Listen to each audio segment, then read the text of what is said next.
बोले एक समय की बात है, देवता और राक्षस युद्ध कर रहे थे आपस में। उनको शांत करने के लिए एक नियम बताया गया, एक तरीका बताया गया, समुद्र मंथन करो, इससे बहुमूल्य रत्न निकलेंगे और उसमें बंटवारा कर लेना, जो ज्यादा कुछ पा जाएगा वो बड़ा माना जाएगा। समझा बुझा करके समुद्र मंथन के लिए तैयार किया गया दोनों को, और समुद्र मंथन हुआ।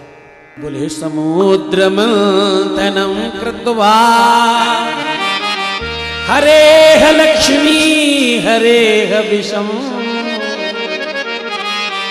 भाग्यम फलते सर्वत्र न च वेद्या न च पौरुषम। बोले समुद्र का मंथन हुआ, उसमें से अनेकों रत्न निकले। ऐरावत हाथी निकला, कामधेनु गाय निकली, और जाने कितने रत्न निकले।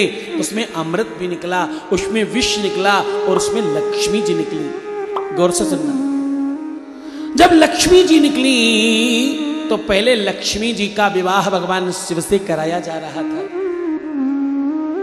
इतनी श्रेष्ठ वस्तु तो लक्ष्मी जो है ये शिव को मिलनी चाहिए, सबने ऐसा ठाना, ऐसा माना। लेकिन लक्ष्मी जी के पीछे ही विष निकला, और दोनों पर जो टैग लगा हुआ था, ऐरावत निकला तो इंद्र को प्राप्त हो गया, क्योंकि उसमें लिखा था इंद्र के लिए है। अब जब विष और लक्ष्मी निकले, इन दोनों में लिखा था हरेह। वेद कह रहा है हरेह लक्ष्मी हरेह विषम। हरेह लक्ष्मी को मिलेगा और हरेह विष मिलेगा।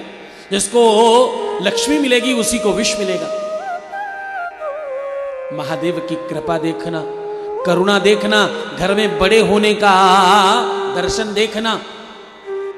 महादेव को बाबा क्यों कहा जाता है मालूम? भगवान को तुम पिता कहते हो, क्या कहते हो? तुम्हें माता च पिता तुम्हें। क्या कहते हो भगवान को? यही तो कहते हो, तुम्हें वो माता च पिता तुम्हें।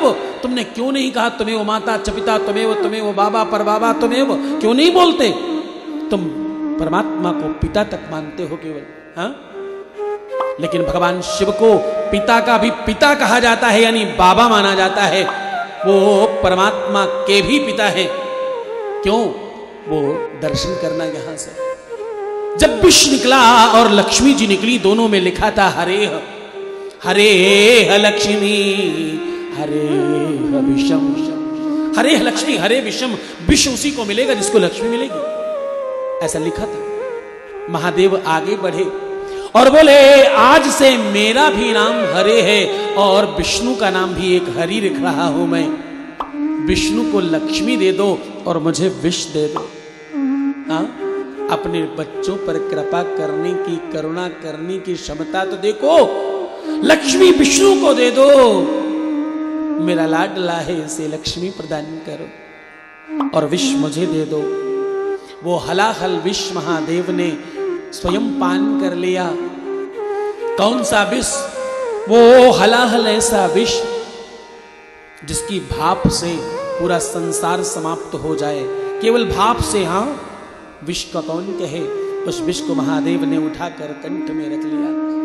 हलाहल विष पान कर लिया, अपने कंठ में रोक लिया। क्यों? क्योंकि हृदय में तो तुम सब बसते हो, तुम तक न पहुंचने पाए, इसलिए अपने कंठ में रोक लिया, और महादेव नीलकंठ कहलाए। बोले नीलकंठ भगवान की जय।